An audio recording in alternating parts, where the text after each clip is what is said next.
Break तो बाद एक बार फिर तो स्वागत है जिमें कि तुहानू पता है कि साडे नाल इस वेले स्टूडियो विच मौजूद हैं ओवरसीज़ फ्रेंड्स ऑफ बीजेपी तो उन्होंने प्रेसिडेंट आज़ाद कौशिक तो हुण असीं थोड़ा जिहा अपना जो टॉपिक है वो इंडिया वाल वधाने हाँ इंडिया वाल रुख करांगे तो असीं गलबात करांगे कि इस समय जोड़े उत्थों के सियासी हालात हैं उन्होंने बारे। सो मिस्टर कौशिक, आज का जो पहला सवाल है जो मैं आपसे पूछना चाहती हूँ कि सुषमा स्वराज को लेके उस यहाँ पे इस वक्त इंडिया में काफ़ी ज़्यादा जो है कॉन्ट्रोवर्सीज फैली हुई हैं, यहाँ तक कि अब उनके इस्तीफे तक की डिमांड की जा रही है। पर इस पर अभी तक प्रधानमंत्री जो है नरेंद्र मोदी उन्होंने अपनी चुप्पी जो है वो रखी हुई है मेंटेन। तो इसमें आपका क्या सोचना है कि आखिर ये जो इस्तीफे की मांग हो रही है ये सही है, जायज़ है, और अभी तक प्रधानमंत्री ने कोई कुछ खुल के क्यों नहीं कहा? मैं ये कहना चाहूँगा कि it is more of politicking rather than substance of the matter. और मैं ये किस लिए कहूँगा आपको कि कांग्रेस पार्टी इस समय पावर से बाहर है, they want to remain live, और वो ये मड स्लिंगिंग गेम खेल रहे हैं एक पार्लियामेंट में जो कि एक किसी भी डेमोक्रेसी के लिए और ख़ासतौर पे 21st सेंचुरी डेमोक्रेसी के लिए बहुत ही अनहेल्दी है। इस पर सुषमा स्वराज जी ने स्टेटमेंट दिया है पार्लियामेंट में और उन्होंने इस चीज़ को नहीं छुपाया है। उन्होंने कहा है कि मैंने सहायता की है, जो सच है उन्होंने सच पार्लियामेंट को बताया है। तो जब आप उस सच को अगर देखते हैं तो उसमें आपको ये तो नहीं लगता कि कहीं कोई करप्शन हुई है, पैसा दिया गया है, जिस प्रकार के स्कैम्स पहले हो रहे थे कांग्रेस पार्टी के समय में, उस प्रकार का कोई ऐसा एविडेंस सामने नहीं आया है। ये एक केवल कांग्रेस पार्टी ने एक मुद्दा बनाया है जिस पे कि वो अपने आप को बोल सकें और एक उनको एक अवसर मिल गया है कि कहीं भी हम जो भी अवसर मिले उसको बोलें, और ये अच्छा किया है उन्होंने इसको उठाया है। उससे ये बात साफ आ गई है सामने कि इसमें कोई ऐसी बात नहीं हुई है। उन्होंने ह्यूमैनिटेरियन ग्राउंड्स पे एक इलाज करने के लिए उनको कहा गया है। उन्होंने ऐसा नहीं कहा है कि ललित मोदी जो है उन्होंने कोई गलत काम नहीं किया है, या उन्होंने ऐसा नहीं किया है कि ललित मोदी बिल्कुल सेंट हैं या इस तरह के। सरकार अपना काम कर रही है और ललित मोदी को भी बुलाया जा रहा है। He will be subjected to the law of the land. तो जहाँ तक वो ह्यूमैनिटेरियन ग्राउंड है, वो एक पर्सनल जजमेंट,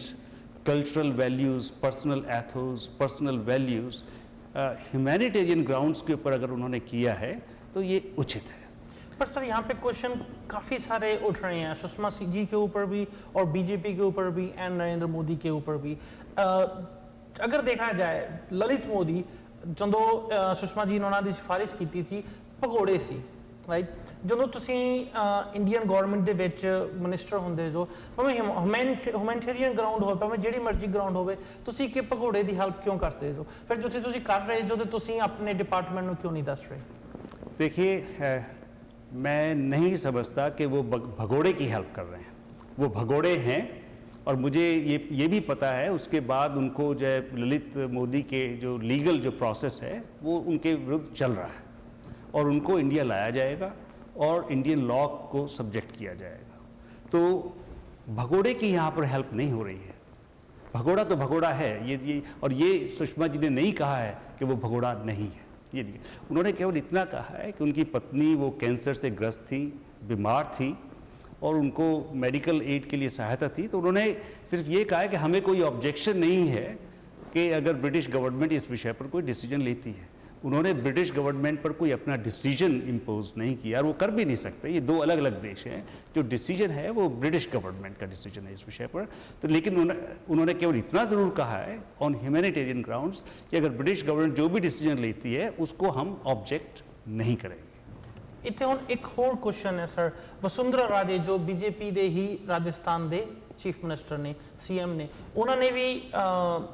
यूके दी गवर्नमेंट नूं ललित मोदी ने सिफारिश की थी, पर उन्हें एक शर्त रखी कि मेरे इंडिया काउंटर पार्ट या मेरी इंडिया की गवर्नमेंट को यह गल नहीं पता लगनी चाहिए। बेसिकली तुसी एक country which CM the chief minister जो ते तुसी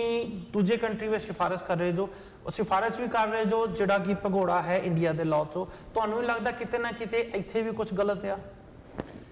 देखिए, ये एक चीज़ है, ये हम क्या करते हैं हर चीज़ को ज़रा थोड़ा सा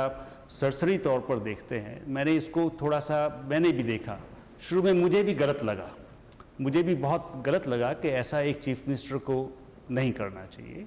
तो उसके बाद मैंने थोड़ा सा इसके ऊपर रिसर्च की और मैंने पता लगाया कि ये क्या वाकई में वसुंधरा राजे जी ने एज चीफ मिनिस्टर ये लेटर लिखा है, और यदि एज चीफ मिनिस्टर उन्होंने लेटर लिखा है तो बिल्कुल गलत बात है, मैं या कोई भी व्यक्ति उसको सपोर्ट नहीं कर सकता। जो मैंने थोड़ा सा इसको इन्वेस्टिगेट किया उसमें मुझे ये पता लगा कि वो जब चीफ मिनिस्टर नहीं थी, she was out of power,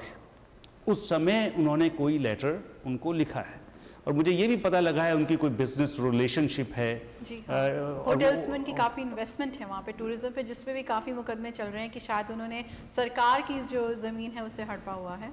जी हाँ, तो उसमें मेरे ख्याल से law should take its own course. I mean चाहे वो पॉलिटिशियन हो, चाहे कोई भी व्यक्ति हो, अगर किसी ने कोई गलत किया है तो उसको गलत कहना चाहिए और अकॉर्डिंग टू लॉ उस पर एक्शन होना चाहिए। लेकिन हाँ, इतना मैं आपको बड़े विश्वास के साथ कह सकता हूँ कि उन्होंने जो भी कोई वो लेटर लिखा, क्योंकि उनके बिजनेस पार्टनर हैं, वो आपस में बिजनेस पार्टनरशिप में उन्होंने कुछ लिखा होगा, ये उसको मैं डिनाई नहीं कर रहा हूँ, लेकिन मुझे इतना ज़रूर पता है कि एज चीफ मिनिस्टर उन्होंने ये लेटर नहीं लिखा है। ਐਜ਼ ਏ ਬੀਜੇਪੀ ਕੈਂਡੀਡੇਟ ਜੇ ਆਪਾਂ ਵੇਖੀਏ ਉਹਨਾਂ ਬੀਜੇਪੀ ਦੇ ਮੈਂਬਰ ਸੀ ਜਦੋਂ ਲੈਟਰ ਲਿਖਿਆ ਸੀ, ਰਾਈਟ, ਤੇ ਬੀਜੇਪੀ ਐਜ਼ ਰੂਲਿੰਗ ਪਾਰਟੀ ਆ, ਤੁਸੀਂ ਫਿਰ ਵੀ ਉਹਨਾਂ ਨੂੰ ਫਾਲਟਸ ਨਹੀਂ ਮੰਨਦੇ? देखिए, मैं इसको ये कहूँगा कि देखिए हम जो है ओवरसीज़ फ्रेंड्स ऑफ बीजेपी हैं, we are not BJP, I want to make that very clear, we are not a political party, we are just friends of BJP in the sense we believe in certain values that they are espousing for the society, for the betterment of India. लेकिन मैं इतना ज़रूर कहूँगा, जहाँ भी कोई इम्प्रॉपराइटी है, BJP को उस पर इंट्रोस्पेक्शन करके उस तरह की इम्प्रॉपराइटी अगर है, क्योंकि मुझे तो नहीं पता, मैं अंदर की बात तो नहीं जानता, हम सब लोग यहाँ बाहर कनाडा विदेश में बैठे हैं, सच्चाई क्या है जो मुझे पता लगी है, जो मैंने थोड़ा सा इन्वेस्टिगेट किया, ये जो गार्डियन में जो रिपोर्ट आई है उसकी बेसिस पर मैं आपको ये सब कह रहा हूँ। लेकिन अगर कोई इम्प्रॉपराइटी है with in the party system, चाहे कोई भी पार्टी हो इंक्लूडिंग बीजेपी, उसमें एक सिस्टम होना चाहिए कि वो इस तरह की इम्प्रॉपराइटी नहीं हो, ऐसा नहीं होना चाहिए। एक हेल्दी डेमोक्रेसी के लिए इस प्रकार की चीज़ होना उचित नहीं है। ओके, तो इसके साथ ही मिस्टर कौशिक मैं पूछना चाहूँ कि आप ये कह रहे हैं कि जब वो सीएम नहीं थी तब उन्होंने ये कदम उठाया था क्योंकि उनकी आपस में कुछ बिजनेस डीलिंग्स हैं, और जो सुषमा स्वराज है उन्होंने ह्यूमैनिटेरियन बेसिस पे जो है वो मदद की है, पर इस चीज़ से कोई डिनाई नहीं कर सकता कि उनके जो हस्बैंड हैं उनके जो डीलिंग्स हैं ललित मोदी के साथ वो भी काफ़ी हद तक ज़्यादा हैं, काफ़ी ज़्यादा हैं। तो सवाल फिर भी यही उठता है कि इसमें छुपाने वाली क्या बात थी? तो अब वो जब रेजिग्नेशन मांगा जा रहा है तो वो क्यों नहीं इस बात को एडमिट करती कि अगर उन्होंने छुपाया है तो क्यों छुपाया? क्योंकि सवाल तो यही खड़ा किया जा रहा है ना, आप इतने लेवल के जो मिनिस्टर हो, आप पे एक जिम्मेदारी है, तो उसमें ये इतनी बड़ी चीज़, खास तौर पे कितने कंट्रोवर्शियल फिगर को लेके जो कि Lalit Modi as it is इतने कंट्रोवर्सी में है, उनको मदद अगर ह्यूमैनिटेरियन बेसिस पे भी मदद की जा रही है तो उसे शरेआम करना चाहिए था। देखिए, ये तो इसके विषय में वो सरेआम का तो मुझे नहीं पता, लेकिन मैं इतना केवल कह सकता हूँ कि सुषमा स्वराज जी ने इसको डिनाई नहीं किया है पार्लियामेंट में, उन्होंने ओपनली कहा है, उन्होंने जो सच्चाई है वो पार्लियामेंट में सबके सामने रखी है, और उन्होंने कहा है कि मैंने इस कारण इस विषय पे एक इंडियन सिटीज़न, क्योंकि उनकी जो वाइफ हैं ललित मोदी की वो एक इंडियन सिटीज़न है, तो एक इंडियन सिटीज़न की सहायता उन्होंने की है और इसको उन्होंने डिनाई नहीं किया है। अगर उन्होंने डिनाई किया होता तो आपकी बात बिल्कुल ठीक थी। दूसरी बात ये कि अगर इसमें कोई स्कैम इन्वॉल्व होता, थोड़ा पैसे का लेन देन होता, जैसा स्कैम और करप्शन भारत में जैसे अब तक चलती रही है, अगर ऐसा कुछ उसमें होता तो उस पर तो ज़रूर एक्शन होना चाहिए था। Sushma Swaraj ji, she has come out clean on this by openly stating the facts. पर सर सुषमा स्वराज जी ਨੂੰ ਲੈ ਕੇ ਤੇ ਚਲੋ ਆਪਾਂ ਸਿੱਧਾ ਮਨੀ ਦੀ ਟ੍ਰਾਂਜੈਕਸ਼ਨ ਨਹੀਂ ਹੋਈ ਹੋਵੇ, ਪਰ ਸੁਸ਼ਮਾ ਸਵਰਾਜ ਜੀ ਦੇ ਹਸਬੈਂਡ ਐਂਡ ਬੇਟੀ are directly working for mister Modi, ਤੇ ਮਨੀ ਦੀ ਟ੍ਰਾਂਜੈਕਸ਼ਨ ਤੇ ਹੋਈ ਆ। ਫॉर ਐਗਜ਼ਾਮਪਲ ਜੇ ਲਾ ਲਓ ਕਿ ਮੇਰੀ ਘਰੇ ਕੋਈ ਕਿਤੇ ਕੰਮ ਕਰਦਾ ਹੋਵੇ ਤੇ ਮੈਂ ਉਸ ਪਾਰਟੀ ਦਾ ਫੇਵਰ ਕਰਾਂ because my family is working, ਮੇਰੀ ਫੈਮਿਲੀ ਫਲਾਣੀ ਕੰਪਨੀ ਵਾਸਤੇ ਕੰਮ ਕਰ ਰਹੀ ਆ, ਤੇ ਜਿਹੜਾ ਮੈਂ ਫੇਵਰ ਕਰ ਰਿਹਾ ਉਹ ਲੀਗਲ ਨਹੀਂ ਆ, I'm not saying it's illegal because ਤੁਸੀਂ ਕਹਿ ਰਹੇ ਹੋ ਜੋ ਇਲੀਗਲ ਨਹੀਂ ਹੈ, ਮੈਂ ਚਲੋ ਤੁਹਾਡੀ ਉਸ ਗੱਲ ਤੇ ਮੰਨ ਜਾਂਦਾ, ਪਰ ਜੋ ਮੈਂ ਕੰਮ ਕਰ ਰਿਹਾ ਲੀਗਲ ਨਹੀਂ ਹੈ ਤਾਂ ਕਿਤੇ ਨਾ ਕਿਤੇ ਤੇ ਗਲਤ ਹੈ ਸਰ। देखिए ਅभी ਗਲਤੀ ਤੇ ਹੋਈ ਆ, ਕਿੰਨੇ ਲੈਵਲ ਕਿੰਨੀ ਵੱਡੀ ਗਲਤੀ ਆ ਇਹ ਸ਼ਾयद डिसाइड करना अजय, क्योंकि इसमें आप जो सुषमा स्वराज है उनको पूरी तरह क्लीन चिट नहीं हम दे सकते, क्योंकि कहीं ना कहीं कुछ तो जो है वो लूप होल्स हैं जिसके कारण ये जो मुद्दा है इतना गर्मा गया है, अभी इतना लोग इस पे कंट्रोवर्शियल बन चुका है। देखिए ये एक आपने बड़ी देखिए एक आपको मैं इसको इस ढंग से देखूंगा, ये बात ओपनली पब्लिक डोमेन में आई है, पार्लियामेंट में स्टेटमेंट दिया गया है, और मेरा ये विचार है इंडिया का जिस ढंग का मीडिया है और जिस ढंग का समाज है, बहुत ही हाइपर क्रिटिकल समाज है वहाँ का, अगर कोई एविडेंस है ऐसा और उस एविडेंस को लाया जाता है तो law of the land will take its own course. अगर उसमें एविडेंस है, अगर उसमें कुछ सच्चाई है, कहीं कोई रत्ती भर भी कोई एविडेंस उनको अगर मिल जाता है तो उसको आगे लाना चाहिए ताकि सच्चाई सबके सामने आए। लेकिन अभी तक जो मैंने देखा है, मैं ये गार्जियन में जो रिपोर्ट पढ़ रहा था इसमें बड़ा लिखा हुआ है उसके अंदर बड़ा क्लियरली कि कहीं अभी तक कोई ऐसा एविडेंस नहीं आया है जिसकी बेसिस पे ये कहा जा सके कि पैसे या कोई करप्शन या स्कैम या किसी की बेसिस के ऊपर ये डिसीजन लिया गया है, ऐसा अभी तक नहीं आया। जब तक वो नहीं आएगा तो हमें जब तक एविडेंस नहीं मिलेगा हम कुछ नहीं कह सकते, फैक्ट्स हमें रिकॉग्नाइज करने पड़ेंगे। ਤੇ ਇੱਕ ਕੁਐਸਚਨ ਅਗਲੇ ਆਪਾਂ ਇਸ ਕੁਐਸਚਨ ਨੂੰ ਵਿਸ਼ਾ ਚੇਂਜ ਕਰਾਂਗੇ, ਜੇ ਇੰਡੀਆ ਦਾ ਕੋਈ ਕੈਬਨਿਟ ਮਿਨਿਸਟਰ ਆ ਤੇ ਜਿਹੜਾ ਵੀ ਬੰਦਾ ਇੰਡੀਆ ਦੇ ਲਾਅ ਦੇ ਅਨੁਸਾਰ ਭਗੌੜਾ ਵਾ, ਜੇ ਕੱਲ ਉਹਦੀ ਹੈਲਪ ਕਰਦਾ, ਚਾਹੇ ਬੀਜੇਪੀ ਦਾ ਹੋਵੇ, ਕਾਂਗਰਸ ਦਾ ਹੋਵੇ, ਚਾਹੇ ਜੋ ਮਰਜ਼ੀ ਗਰਾਊਂਡਸ ਹੋਵੇ, ਤੁਸੀਂ ਉਹਨੂੰ ਸਹੀ ਮੰਨਦੇ ਜੋ?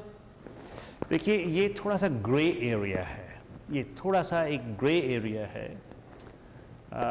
Sometimes you take decisions based on your discretion and understanding of the substance. This a grey area, if अगर वो सही है, ये ग्रे एरिया ऐसे इसमें सही बात भी हो सकती है, अगर सही बात है और सही डिसीजन लिया है तो सही है, अगर उसमें गलत बात है, वो ग्रे एरिया में गलती है और फिर गलत डिसीजन लिया जाता है तो वो गलत बात है।